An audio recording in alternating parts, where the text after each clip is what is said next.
Welcome back to the channel, guys. Today I have another episode of Fletcher the Fisherman for y'all. Today I'm going to be doing a highly requested video on my boat. Everything about it, anything y'all want to know, I'm going to try to answer in this video. So let's jump right into it. So here is the boat, guys, and if y'all are wondering right off the bat, what is the name of this boat? The name of this boat is the TWIN TROLLER X10. There it is spelled out for you if you want to know how to spell it. But besides the name itself, what does this little boat have to offer? First, durability. This boat right here is made out of the same material that most trash cans are made out of. It's a really hard plastic, very durable, weather resistant. This thing isn't going anywhere. It's super tough, and it's all one piece, and it's got a foam core inside of it. So that means even if you forget the drain plug and step in this boat, this thing isn't gonna sink. Even if you wear a hole in it, it can't sink at all because of the foam filling. It's not going anywhere. So by some off chance, if you did rub a hole in it, nothing is gonna happen to this thing. You can get it patched and or even use it with a hole in it. It really doesn't matter. It probably wouldn't affect the performance of it too bad. I mean, this thing is just meant to be dragged through everything. Second off, it has two integrated trolling motors into it, operated by these foot pedals, forward, backwards. That means, since there's a trolling motor on both sides, I'll show them to you real quick. That's what they look like underneath. There's one of them in that cage right there, and an identical one on the other side.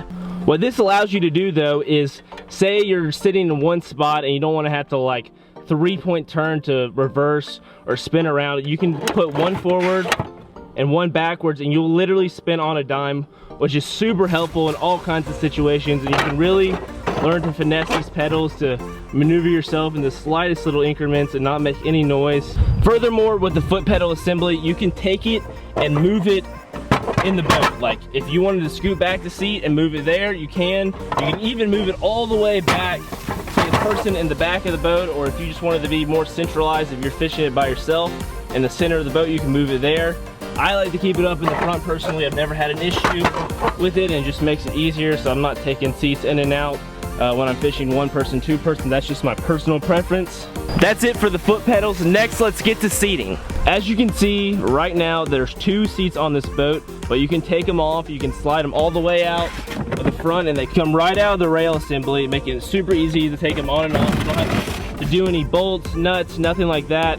So you can just slide them back and forth, and then they swivel for you, so you can get a nice 360-degree rotation if you want to sit down and fish.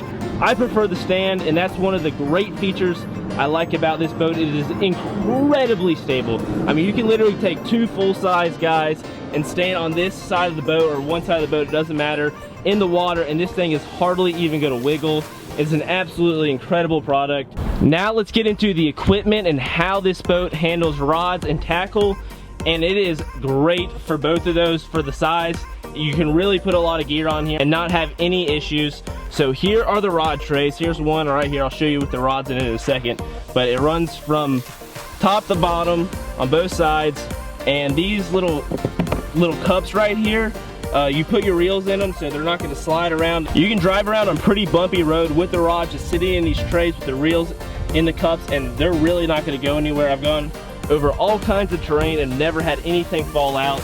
In addition, you can just put like baits and lures and whatever you want to in here. There's also a ruler in here that's built in, which is really nice. So over here is kind of what it looks like with the rods in the tray. You just want to put your hook back on your rod, stick it in the tray. It's not going anywhere. Here's a spinning reel. These are a little bit trickier to get in there, but as long as you have the handle turned the right way on the rod, you're really not gonna have any issue, and you pretty much realize that as soon as you get one of these boats and just put it in there a few times. But they sit in there very nice as well. So when I first got this boat, I had a tackle box, just a standard one that you get from the store. It was made of fabric, and you just put the boxes in there. As soon as I got this boat, though, I realized that is not what I wanted. I constantly just had hooks getting caught in the fabric, just making for a real pain on the water. So I wanted to do something about it, so I just want to show y'all the custom tackle system I built for this little boat, and I think it's pretty badass, so I'm going to show you that really quick. So here's the custom tackle system I built for my boat. It's actually made out of the bait well that comes with the boat or that you could buy separately. We got this boat off Craigslist, and the person selling it had the bait well, and I didn't use it for anything, so I made it into this. But I just chopped off the top, drilled holes in all the corners so water could drain out. I wanted it to be hard plastic and metal and just nothing that hooks and get grabbed on. That was really important to me. So I took some aluminum sheet metal, bent it at 90 degrees and just racked them across there. And these slots right here, they hold my tackle boxes and they make it really easy to get stuff in and out without having to open and closing, no zippers. Just pop it right out, get what you need, put it back. I'll show you what it looks like now with it fully full. There it is, fully full of tackle. These are all 3700 size series boxes. They're Bass Mafia if you're curious. I really like that brand. But I got 5 of those, one for terminal tackle, and these are all organized. And then another smaller box for some more tackle, and then a spinnerbait box. It all fits in there really nicely. And then I had this additional space right here. Sorry for the airplane above me.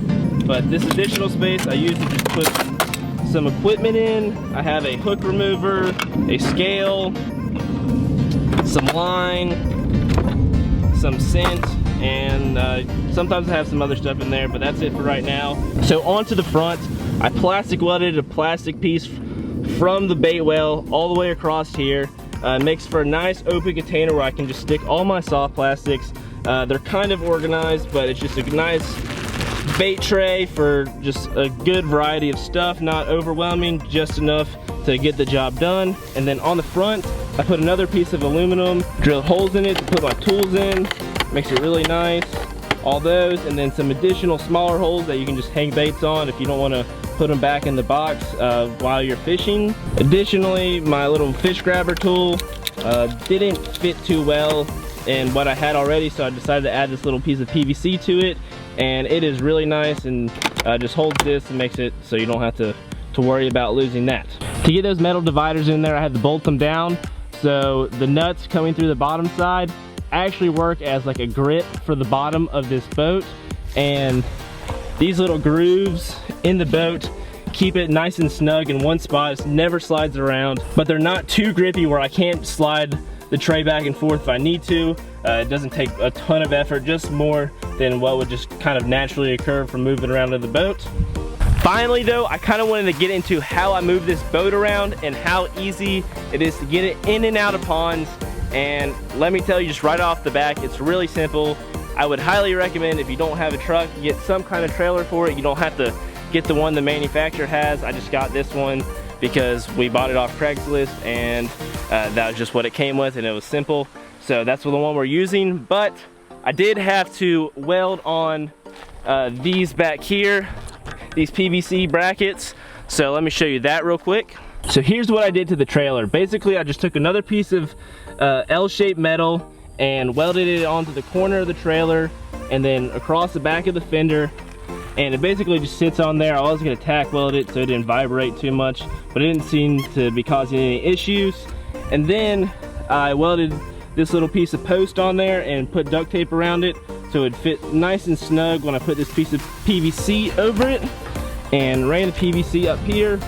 What this does is allow me to see the trailer when it's behind my car. The actual profile of the boat is really narrow, and with my tire blocking a lot of my view, I really couldn't see the tops of the chairs or the trailer in general when the boat wasn't on it. So this just really eased my mind and made it a lot easier to back up and just maneuver in general. So if y'all end up getting a trailer, I would highly recommend doing some kind of post system to make it a little bit easier to see. So on the trailer, the boat is really easy to move around. You can back it in anywhere, just get over really rough terrain and not have really any issues with it at all. But that's really not what y'all are here for. Y'all want a boat that is simple to move around when it's not on the trailer. Can you move this by hand? And the answer to that is absolutely yes. All you do is you take this little dolly right here that you can buy with the boat. It actually might come with it, I'm not sure. But you take it right here, you unhook the front of the boat, and just pull it off the trailer onto the cart, and then you take this little hook right here and hook it on the back of this and then just drop it. And then you come around to the front of the boat. What you're gonna do is just grab the front of the boat and just walk it back. Just walk it, walk it, walk it. That dolly's gonna do all the heavy lifting for you, and just work it right on back till you get past the post. Or if you don't have the post, you don't have to worry about that. And then you can literally just drag it around with you. Just carry it pretty much anywhere you wanna go. Super easy to launch into the water. Really no problem at all. I'll show you kind of how that's done really quick.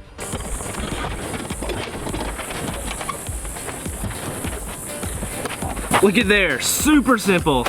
And literally no effort at all to move this thing around. And it's just as easy to put back up. All you wanna do is just take it with the dolly on the back, pull it all the way up. As far as the dolly will let you go, get it there, come back, unhook the dolly, just pick it up back here. It's not heavy at all because of the leverage of the actual trailer. So just get it over the tipping point, lean into it, walk it just a little bit. That's all you gotta do. Walk up to the front, pull it the rest of the way, all the way up, and clip her in. That easy. That includes my little boat tour. If you have any questions, drop them in the comment section below. Thank you so much for watching. Drop a like if you enjoyed the video and subscribe. As always, bassing is a passion. Peace out.